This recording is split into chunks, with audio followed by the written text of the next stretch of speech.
Hi, I'm Mary. And I'm Katie, and this is The Housewife Did It. True Crime Edition. If you like our show and you're liking season 4 so far, you can like, comment, subscribe. We got a DM today from someone who was so kind. So keep those coming. We love them. Yes. We're obsessed. Um, all of the ways to interact we recommend. Yes. Shout out to Morgan. Thanks for listening. Yeah. We're glad you're here, and thanks for DMing us. Yeah. All right. Ready? Yes. Okay. Okay. You and I are about to take a little journey together to Austin, Texas in 1991, Okay. which is before we were born. Mm. Well before. All right. But first, we're going to go back not that far. In July of 2025, detectives in Austin, Texas reached out to the Lexington Police Department in Lexington, Kentucky. They had received a match from the National Integrated Ballistic Information Network, which connected a .380 caliber shell casing recovered from a homicide at the Nixon Hearing Aid Center Oh. in Lexington to one that had been found at the scene of a 1991 unsolved quadruple homicide at a frozen yogurt shop in Austin. And that's the case we're going to talk about today. Hey. So, also, no real-time true crime. Sorry, I just... Yeah. Um, in the late 80s, early 90s, Austin, Texas was a small, hippie college town. I know, crazy. And was considered a very safe place to live. Some residents were beginning to worry as more and more people began to move in that their small community would begin to grow into a big city. Fears confirmed. It did. Speaking to you from 2026, that's a big city, baby. Yeah. In December of 1991, something happened in Austin that would confirm the residents' worst fears about big city troubles. On the evening of Friday, December 6th, 1991, the local news on Channel 7 was filming a series on murders in Texas. The homicide detective on patrol that night was leading a ride-along with the reporter for that segment, and he admitted to her that she probably wouldn't get much for her report until she went into the big cities the following day. He was like, it was almost midnight. He was like, we're about done. It's You're not getting quiet much. here. Sorry, Queen. Yeah. At 11:47 p.m., a call came in from a patrolman on duty saying that there was smoke coming from a local strip mall. And at first, Detective Jones, the homicide detective, was confused on why he was getting a call about a fire taking place in a business. And like, keep in mind, this is for a news segment, so this entire thing is recorded. And he says, he said, I am not the fire department. He said, isn't that a business? And they were like, yeah. And so then the dispatcher told him that there were 3 fatalities connected to the fire. So he's like, on my way. Halfway to the address, a second call came in announcing that a 4th body had been found and that they were dealing with a quadruple homicide. A little before midnight, this patrolman I don't know if it's the same one, had driven by the strip mall and seen smoke coming from the backside of the I can't believe it's yogurt shop. And I just have to ask, why is everything that has to do with frozen yogurt, why is all of the branding like shock? Yeah. Every time. Yeah, it's like this can't be yogurt. I can't believe it's yogurt. Frozen yogurt and margarine are one and the same, right? Right. Like, we can't believe that they're not the whole milk version, I guess. The more right. The better version of what they are. I don't know. When the fire department arrived on the scene, they entered through the storage room in the back of the building, which had been left open. It was like propped open by something, which is not normal. And they were right. They were met with only black smoke, like as far as they could see. They were actually able to extinguish the fire pretty quickly. And with the flames out of the way, firefighters began to look for any casualties. Due to the heat and the density of the smoke, the firefighters kneeled on the floor to get a closer look at the scene. He said something about it, like it was so hot we had to kneel. I was like, I don't know what that means. The floor's not hot? Right. On your knees? You're what putting your knees on the floor as opposed to your boots. Like, okay. But then I was like, maybe to see because it was so smoky. Sure. But that's not what he said. Pretty quickly, one of them saw what looked like a foot sticking out from under a piece of roof that had caved in. Then they realized that that foot belonged to the nude body of a teenage girl.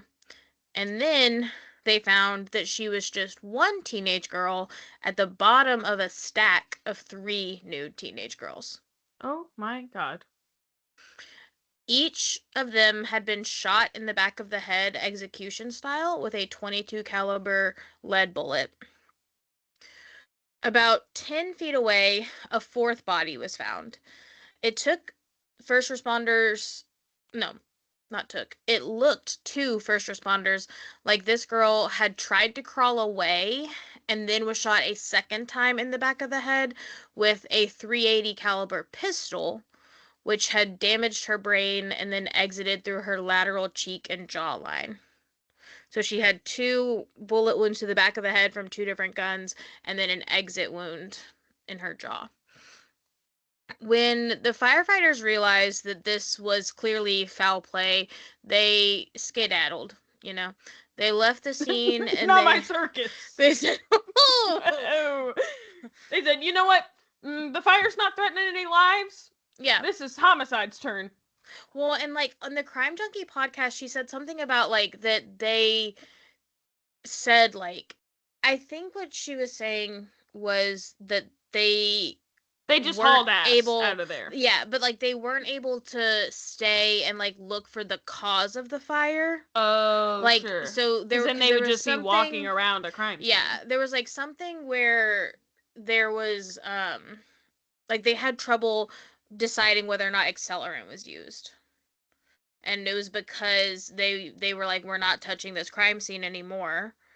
We're out of here. And so they couldn't like fully investigate the cause of the fire. That's what it was. So they were going to wait for police to take over.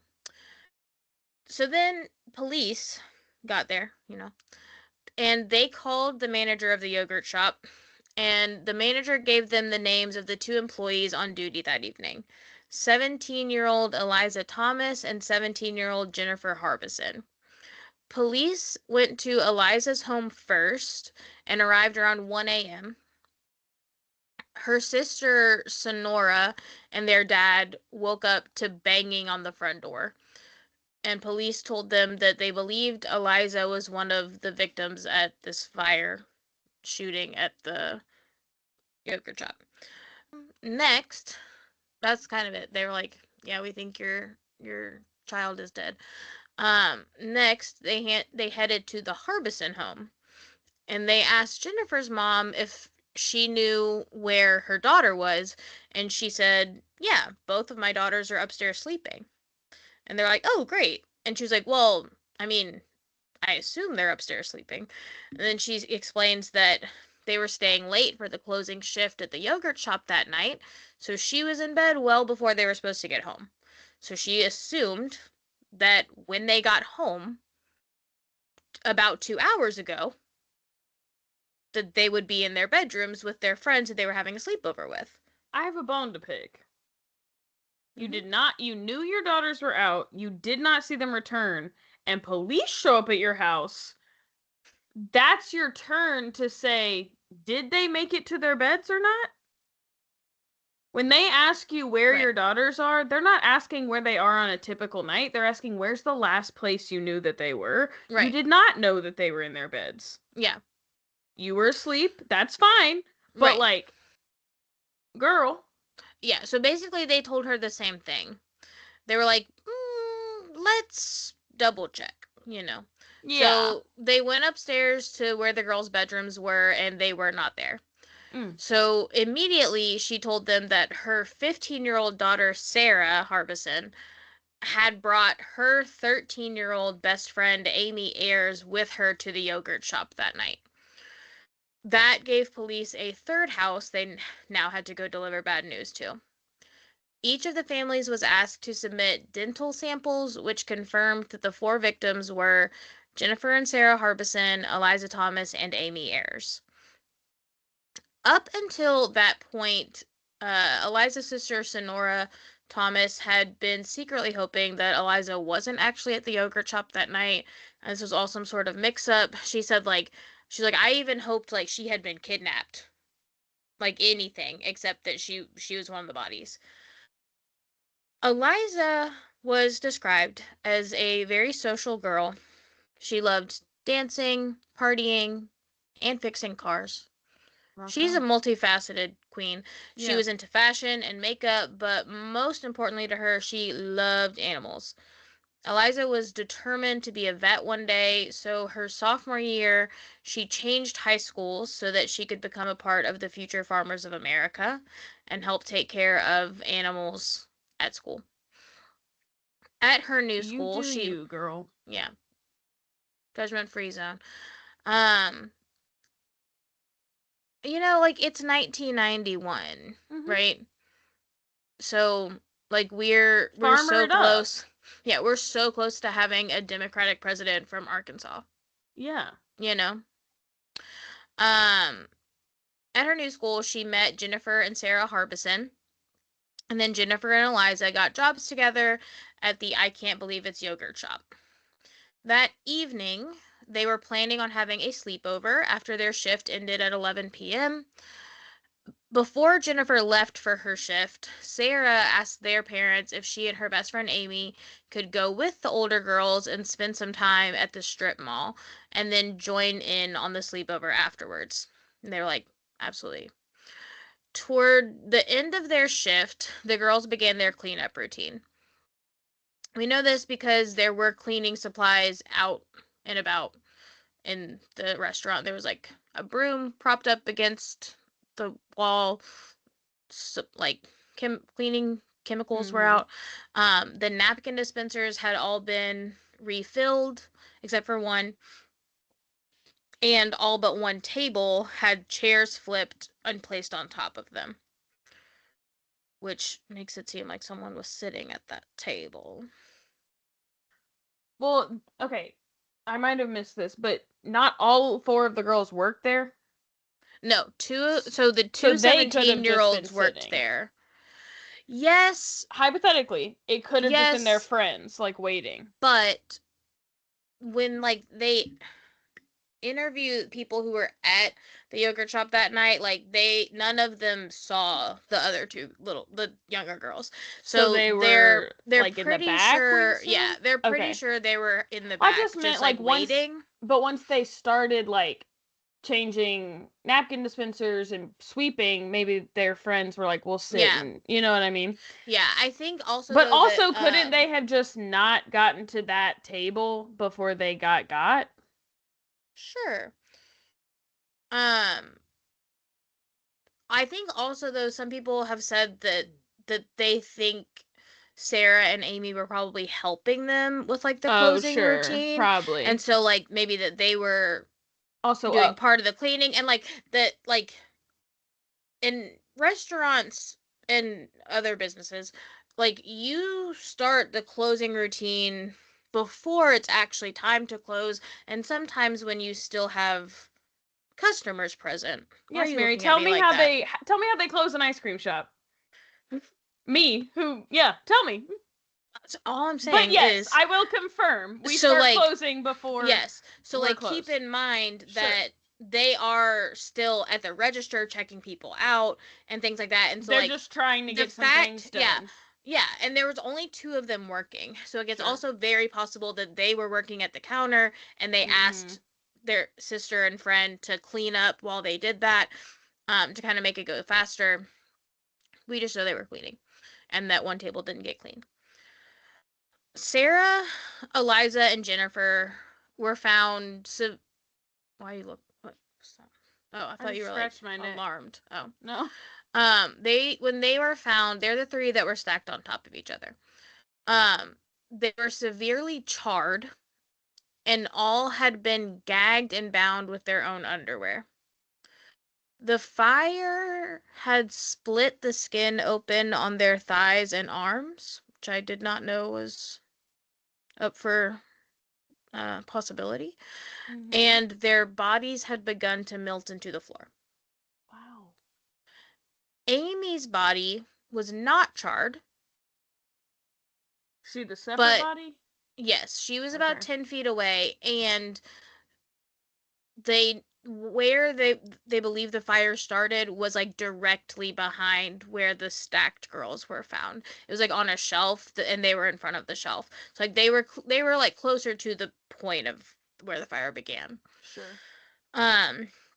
But Amy's body did have second and third degree burns. She had a sock-like cloth, they said, around her neck. I don't know if that was a sock or a towel or something. I don't know. The police and firefighters on the scene said they had never seen anything quite like this. No doubt. Small town Austin, Texas. Right. No one's heard of it. Okay. Also, going back to the original question about could they just have not gotten to that table? Sure. I will say, one of the people they interviewed who was like a customer that night said that when she came in, at the time that she came in, she could see that they were closing and like they were already like flipping chairs up and stuff, and so like she felt really bad and left because like she's like, oh, they're trying to go home. Yeah. And she saw people sitting at one of the tables. Yeah, it's also like obviously happens where like both are true, right? Like you start closing before you're closed, but on the flip side, people stay after you're closed. Right. You can't just like kick them out. So like, yeah, I mean, could have been that like that table was occupied up until the very last second, so they were just about to get to it, or it could be that it was occupied the whole time, or you know, we may never know. Well, Detective Jones wanted to try to get the case solved within 48 hours, which, like, given, don't we all? He felt like could set a goal of like, I want it solved in 10 minutes. Great. I think that his point was like, you know what they say about 48 hours. He said they're not missing. I know, that's the thing. But basically he said he felt like if it took longer than that the investigation process would backslide. Okay, sure. So he reached out to the Texas Department of Public Safety to assist in collecting evidence because remember, they're a tiny, tiny little town. Yes. They don't know how to do it. The Department of Public Safety found rounds of ammunition from a .22 caliber shotgun and a .380 caliber pistol. They swabbed each of the bodies for DNA. The swab results showed evidence of sexual assault and 2 separate male DNA samples on both of the Harbison sisters and on Amy, but not on Eliza. There was no male DNA on Eliza. However, DNA technology was not advanced enough at the time for either sample to be considered a full profile. I think it's wild that they can be burned to the point that their skin has split open and there are usable DNA samples on them. That's crazy to me. Yeah, I was going to say, like, I feel like a part of the urgency in this case has got to be, like, obviously they're not, like, continuing to burn. Right, but I'm thinking of something like melted skin, can't be preserved for very long, I presume. Right. Since and it's like melting together, I'm sure. Yes. So, like, how do you like separate that evidence? Although I guess you don't have. I mean, like they all were murdered, so like evidence on one is evidence on any. But like, I don't know. Yeah. DNA technology was not advanced enough at the time for either sample to be considered a full profile. The medical examiner's report also revealed that the girls were dead before the fire had been started. Makes sense. Yeah. Police began to put their evidence together to create a picture of how the night may have unfolded. So we've already established very clearly for you that the girls were in the middle of their cleanup routine for the evening. Good God, if you doubt that. We also know that the shop was supposed to close at 11 p.m. And this seems to be the time when the events leading up to the murders began to unfold. Yeah. The police were hoping to pull some evidence from the cash register, which had been spared in the fire. $450 was missing from the register, and the drawer had been left open. The register tape showed that the last interaction took place at 11:03 p.m. One of the girls had used their employee code to hit the no sale button, which would have opened the drawer without a charge being made. Would you like to elaborate on that? Someone who's worked at an ice cream shop? No. I was just thinking like 11:03, even if there was a sale, like makes sense, right? Again, like if someone walks Right. in at 10:59 and they're Right. trying to choose their ice cream, like you Right. gotta wait. But yeah, I mean obviously But if it there's like not a seems pretty charge. clearly, Yeah, it seems pretty sure. clearly that she hit no sale to open the drawer and they were robbed. Yeah. Yeah, and it like the timeline is like crystal clear that it's Yeah. like the best time to rob a place or like commit this crime would be when it's closing, so no one else is in there, but it's not quite closed, so they still have to let you in. Right. And then like by the time this patrolman finds that it's 11:50, and so it's like literally like they came in right before 11. Right. All of this happened. They set a fire. Like I feel like it's Yeah. There's nothing confusing me. Yeah. Yet. Investigators believed that after taking the money, the killer or killers forced the four girls into the storage room. Why didn't where they want all the money? I think that was all the money. Oh, okay. I just heard like 450 was missing, so I'm like 540. Oh, okay. I was like, so there must it be something left, but okay, I see. Yeah, I think all of it was missing. That's probably what it was. I could be wrong, but like also in the pictures from the scene, it is empty. Oh, okay.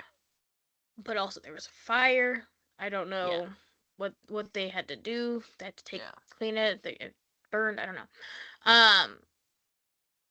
Then they believe the girls were made to undress and kneel on the floor. They were then tied up and gagged with their own underwear. And investigators actually believed that killing the girls and starting the fire were both like on the spot decisions. After the rapes, they believed that their killer panicked and shot each of the girls and then lit a shelf of paper products on fire without using any accelerant. So they also think the plan was take money, rape girls, and then that's it. Okay. Yeah. Or even like the plan was take money and then like, hey, the people I'm taking money from are like young teenage girls. Like I can do whatever I want. They also know he must have brought his own lighter because the yogurt shop did not have any burners or kitchen equipment that would have been likely to catch fire. Like you get this call and they're like a place of business is on fire in a strip mall and you're like, okay. A restaurant. Like yeah, a restaurant. Frozen yogurt places tend to not have ovens. Sure. But we definitely had a torch to light birthday candles. Maybe that's it. So they believe that they could see that he lit like the napkins on the shelf on fire, and that's what burned everything up. Police like kind of incredible to me that like it didn't require any like gas or like accelerant. Right. Like I mean obviously the people in it are dead, so they can't like in any way like mitigate the fire, but like lighting one paper, like I don't know, that's kind of lucky. I feel like it could have just stopped. I know. And like, and I think, but probably if there were like multiple paper products on that shelf, then it just kept rolling. I think also that that is maybe why the thing was brought up about like them having to change course of how they investigated the fire, and like maybe they missed that accelerant was used, but Mm. it seems like it's now been confirmed it was not. Mm. And then that lends itself to like this must have been something that like was not planned Sure. to go this way. Yeah. So police wanted to begin their interrogations with the final customers in the shop that evening. So they put out a request for anyone who had patroned the I Can't Believe It's Yogurt shop late on the night of December 6th. And several people came forward. They allowed police to look over their credit card statements from that night. They're like, I promise I bought something. They did not hit no sale for me. They also gave police descriptions of other customers that were in the shop at that time. Several people mentioned a few suspicious acting, looking young men in and around the shop that evening. Quite a few people described a tan, possibly Latino man sitting in a light colored American made car parked outside of the shop for an unusually long amount of time, doing nothing, twiddling his thumbs, I suppose. Many people also described two young white men sitting at one of the booths without frozen yogurt. Oh. Yeah. Get out. And if you want to take a crack at which one they were sitting at, it was the one with the The chairs not down. clean one. Right. Several people said that they saw these men and they were like, something's off. They described them as like fidgeting with something at their table. Some people said like they had a small bag of something and like it looked almost like they were like rolling something around inside the bag, or just like they had their hand inside the bag. But it was like hard to tell what they were doing. Um and like everyone that mentioned them was just like it was weird, you know? Like they weren't eating anything they had purchased at the shop. The woman I think who said like I went in and then I was like, oh shit, they're closing. She said that like that they were there when she went in as they were closing, and she thought like, should I ask these girls if they're okay? Like these guys are just kind of sitting here like doing nothing. Yeah. A police officer, this is not in my notes. I'm just freeballing right now. My memory. A police officer was in line to get frozen yogurt, and I think he was off duty. I don't know, but I think they asked him if he was a police officer. I don't know. I don't know. Anyway, this man. The important part is this man was in line, and the one of the guys or somebody matching their description, possibly one of the guys, was like letting everyone go in front of him. And so he was like, oh no, you go ahead. Oh no, you go ahead. Oh no, you go ahead. Like, I don't know what I want. And then he got to like the police officer and he was like, no, you go ahead. Like, I'm good. You go. You've been in line for a while. You've let everyone go. Take your turn. And he said that the guy seemed like really flustered and then just like bought a soda. Okay. Like he was like, I didn't expect that. So men acting strange. Whatever. What else is new? Um okay. Back on track. The men at the table were described as wearing puffy vests or jackets with hoods up and boots. Okay. Despite multiple reports of these three strange men, no one matching their descriptions had come forward to police to admit they were at the yogurt shop that night. So they were like, further suspicion, you know? They were dressed Where for are the they? tundra that is Austin, Texas. Right. Well, it was December in the 90s, so they didn't have 70 degree, right? 70-degree Christmases. Um, a week after the murders, a funeral was held in honor of the girls. Over 1,000 people attended. Police set up a tip line after that, and they were receiving 2,500 tips per week. Wow. And they were trying their best to follow up on all of them.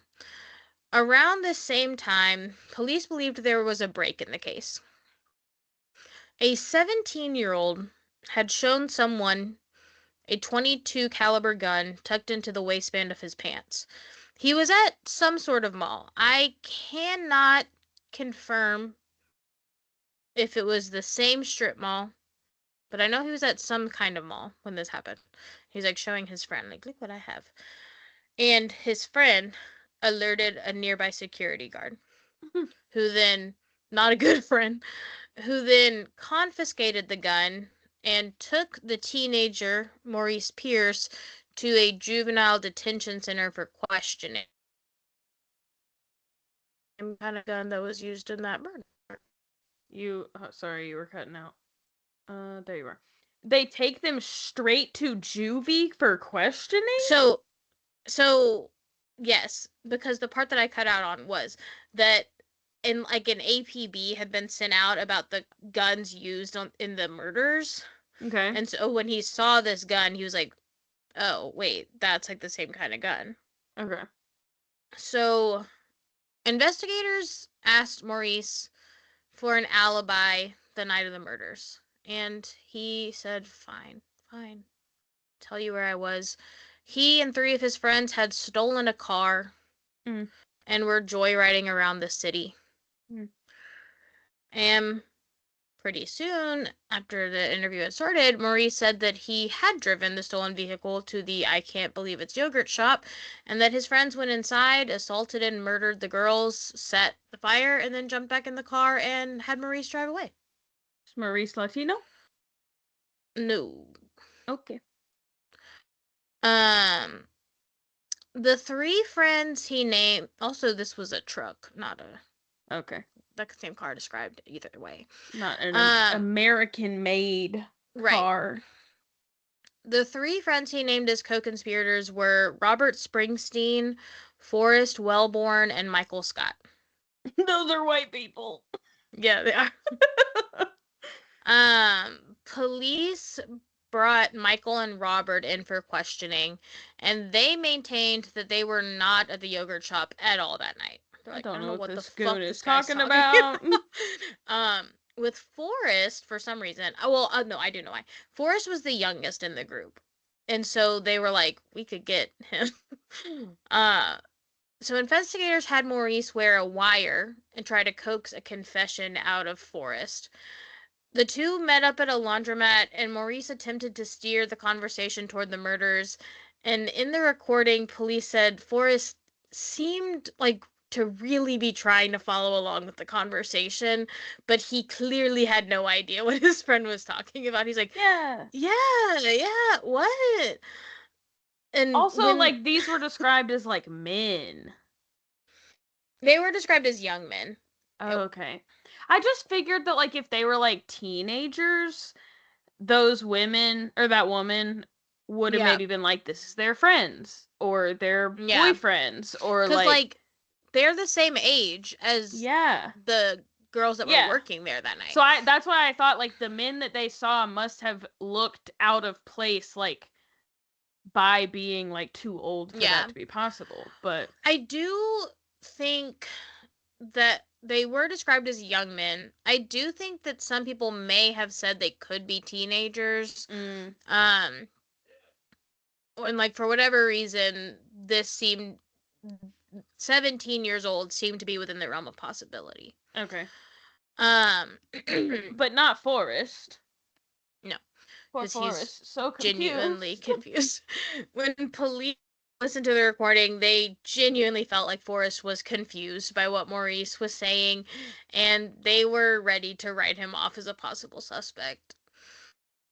So they needed to cover all their bases, So they asked one of the customers from the shop that night to come back in for additional questioning. They felt like this woman had given the like clearest description of the men in the booth, and so they're like, if anyone could identify them, it would be her.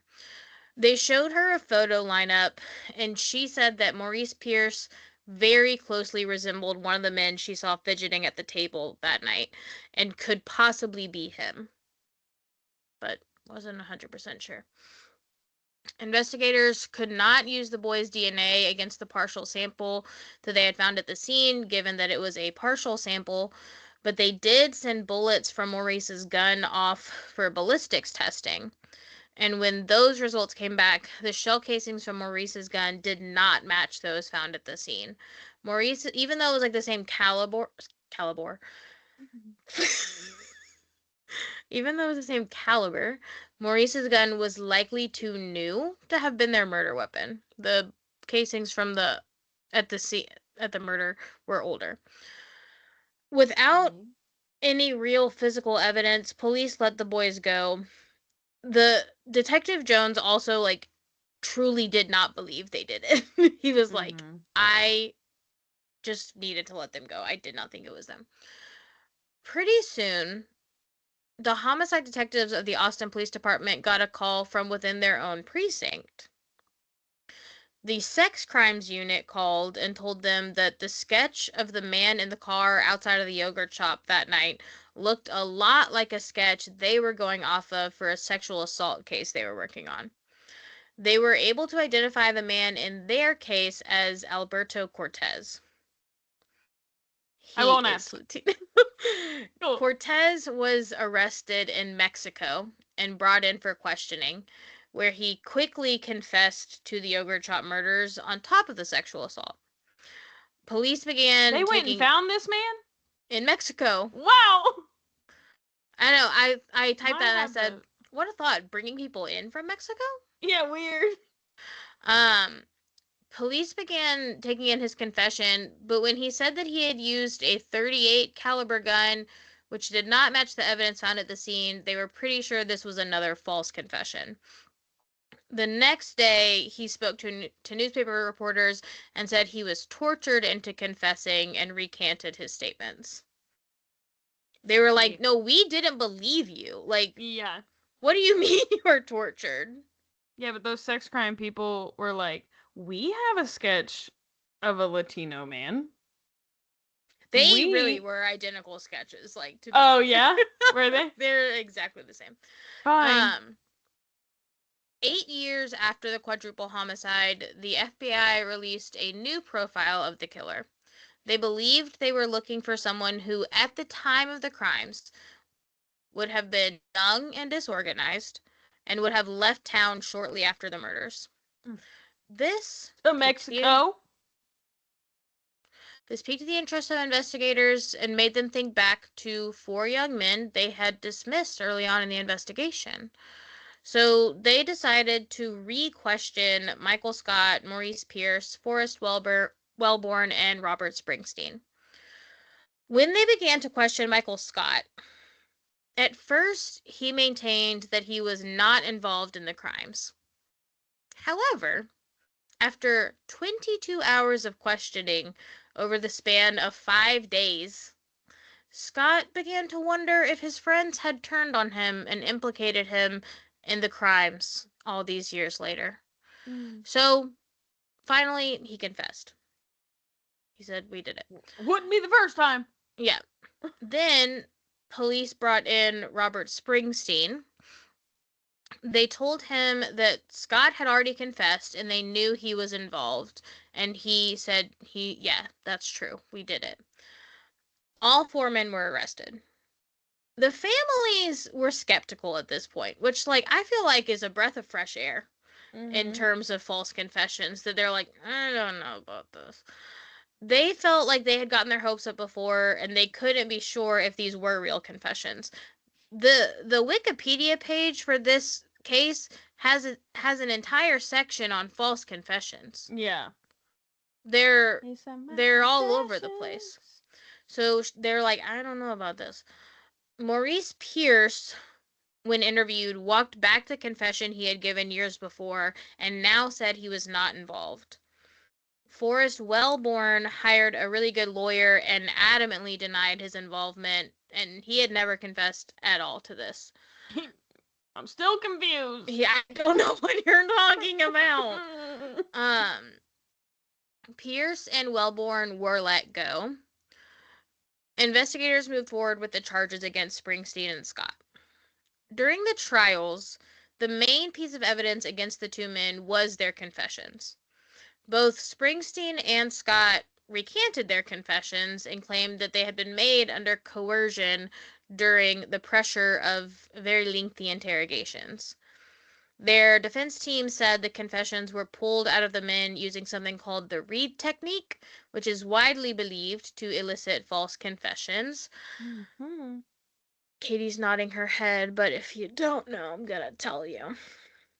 The Reid technique was developed by John Reid in the 1950s and was recommended as a way to put pressure on persons of interest to bring out confessions. It consists of 3 phases. First, interrogators use fact analysis to lay out the facts of the case. Like, they say, like, we know this and this and this, we're done. Next, they do a behavioral analysis interview, which is a non-accusatory set of questions used to develop investigative and behavioral information. Like, they ask them just questions that aren't related to the case. Baselines. Yeah. Finally, they confront the subject of the interview, telling them that the results of their investigation clearly link them to the crime. Katie's not going to like this, but this is pretty much exactly what they did when they interviewed Jay in the Adnan Syed situation. Mm-hmm. And also, like, making a murderer. Yeah, and very similar. The Central Park 5. Yeah. So some notorious right. controversial cases. Right. Often using this technique, interviewers begin with like an understanding and patient demeanor, but they progressively become more accusatory. In this case specifically, the investigators told Scott and Springsteen that they had damning physical evidence against them and made them believe that the only way out of that interview room was by confessing, which is like, speaking of the Central Park 5, like word for word what they said to them. Yeah. You will not leave here until you tell us. They had even typed up the confessions for them, and they were like, you just need to sign off an agreement. Which is that like you committed also the crimes. Very similar to what happened in the Central Park 5. Yeah. Like they like gave them we've done scripts. all the hard stuff for you. We've typed it up. You just got to sign off. Based on this faulty interrogation procedure, the defense teams believed that the confession should be ruled inadmissible, but they were allowed in the trial. He said, we don't care. If you watch the videos of the confessions, the police are truly just re-asking the same questions over and over again until the men answer correctly. So, for example, they asked them where they killed the girls and started the fire, and they said it was behind the cash register.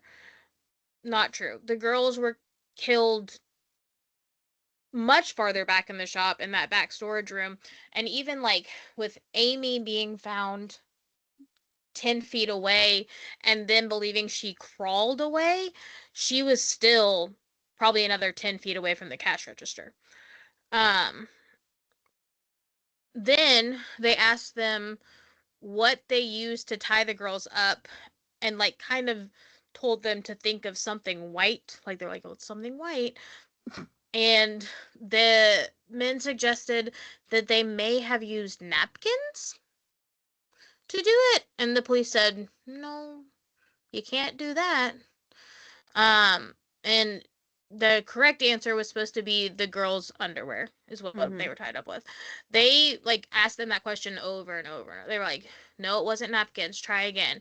Was it rope? There wasn't rope there, try again. Was it a cord? There wasn't a cord there, try again. And finally they said like, their clothes? And they were like, yes, what kind of clothes? The defense did their best to prove that the confessions did not match the scene, But once the transcripts were brought in, the jury was convinced. Both men were found guilty and sentenced to death.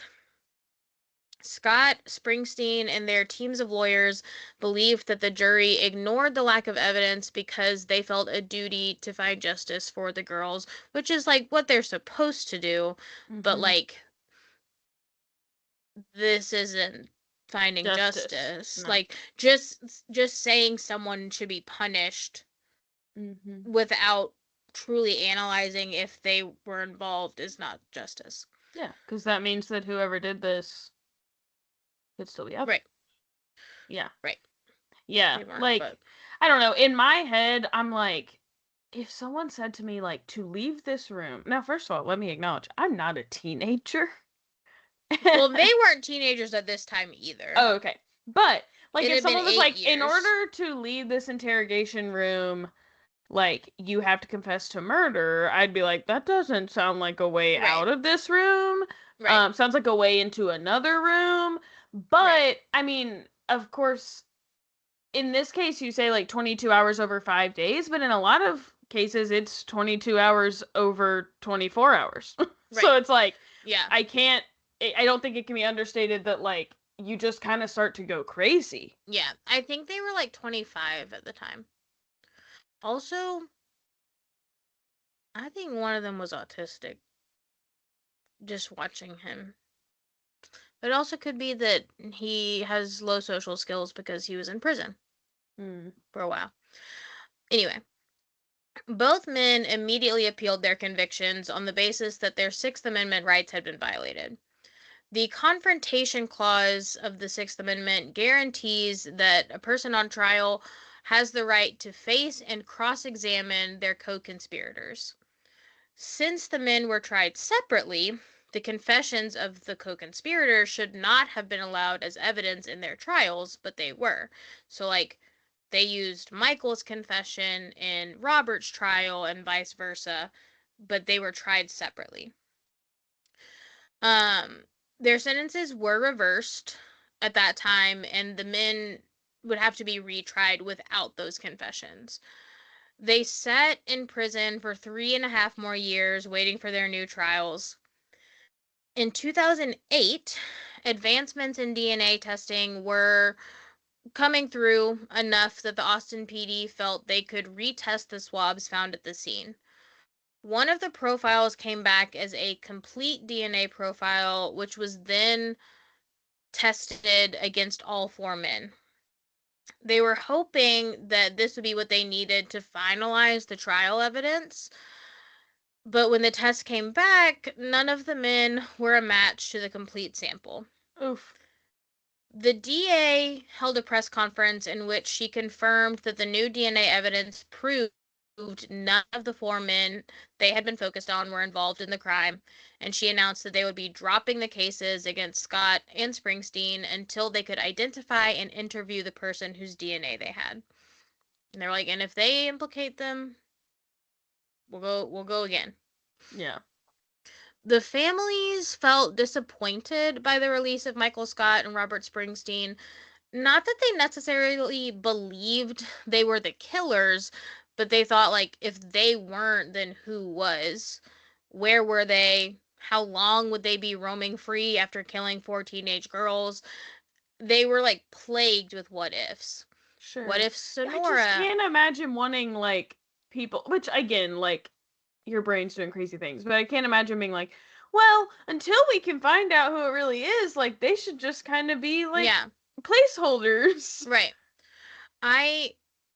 I think I deleted this that I was supposed to say earlier somehow. But Eliza's sister Sonora, Eliza had called her that night as they were closing and asked her if she wanted to come to the yogurt shop and then go spend the night at the Harbison's house with them. And Sonora said, like, well, Dad's not home, so I can't ask permission, so I can't go. And, like, she was like, I couldn't, like, text him, obviously. And so she said, like, he was very strict about, like, he's like, I don't care if you want to go out, that's fine, but, like, I need to know. And she's like, well, I can't confirm with Dad. It's like, I can't go. So she thought, like, what if she had agreed to go? What if Sarah and Amy had been told they couldn't go? Amy's parents said that this was the kind of wound time could not heal. They made promises to themselves and each other that they would not die until the case had been solved. The families weren't the only ones who couldn't stop thinking about the murders. This became and still is one of the biggest murder cases in Texas history. Every year on the anniversary of the murders, Austin newspapers post updates on the case, and the story has been passed down and around in whispers almost like it's some sort of folk tale. Sonora began to read Eliza's journal 30 years after her death, and it allowed her to feel reconnected to her sister after so much time had passed. Their mother passed away in 2015 and encouraged Sonora and the rest of the family to continue talking about Eliza and bringing attention to her case. And 10 years after their mother died, all eyes would be on this case, and for the best possible reason. In 2022, motivated by the 1991 murders, our Lord and Savior, Joe Biden, signed into law the Homicide Victims Families' Rights Act. This new law would ensure that federal law enforcement would review cold case files and apply the latest technologies and investigative standards. Between that time that the law was signed and September of 2025, this case was looked at again and reconsidered. On September 26th, 2025, Austin police officially announced that they had linked the DNA at the scene to someone in a database, and they now knew who their killer was. Mm. Robert Eugene Brashers was the killer's name. He was a serial killer who had been identified and linked to other cases through investigative genetic genealogy back in 2018 by genetic genealogist C.C. Moore. Brashers had died in 1999 in a standoff with police while holding his wife, daughter, and two stepdaughters hostage outside of a motel in Kennett, Missouri. Mm. The bullet casing found in a drain at the yogurt shop in 1991 matched that of the gun Brashers used to complete suicide in 1999. Wow. Brashers had been arrested once before. Well, not once. He had been arrested a few times. But, like, he did his big one in 1985. On November 22nd of that year, a 24-year-old woman named Michelle Wilkerson was attacked in Port St. Lucie, Florida. She had met Brashers in Fort Pierce and went with him to a bar nearby.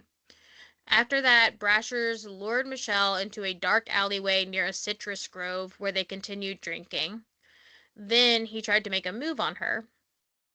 When she refused him and attempted to flee the vehicle, Brashers put up a fight. He then shot Michelle twice in the neck and head. She exited the vehicle and hid in a culvert under the road. Brashers attempted to follow her but lost track of where she had gone. Dumb. I know. Like, how far could she have gotten? He And drove like, to. I mean, no, you don't got your phone flashlight on you in I 1985, know. but like, can't follow some blood. He drove to the beach and threw his gun into the ocean. But when he tried to leave, his truck tires got stuck in the sand because for some reason he drove onto the sand of the beach. Stupid. And Again. he had to abandon it. Michelle had managed to walk to a nearby apartment building and was receiving medical attention. On the way to Lawnwood Hospital, she described her attacker and his car to police, and a few minutes later, Brashers was found wandering the streets looking for help for his truck. He Yeah. was idiot. He was apprehended and charged with attempted first-degree murder, aggravated battery, and using a firearm during the commission of a crime. He was sentenced to 12 years in prison, but was released in May of 1989 for good behavior. Keep in mind, he was tried and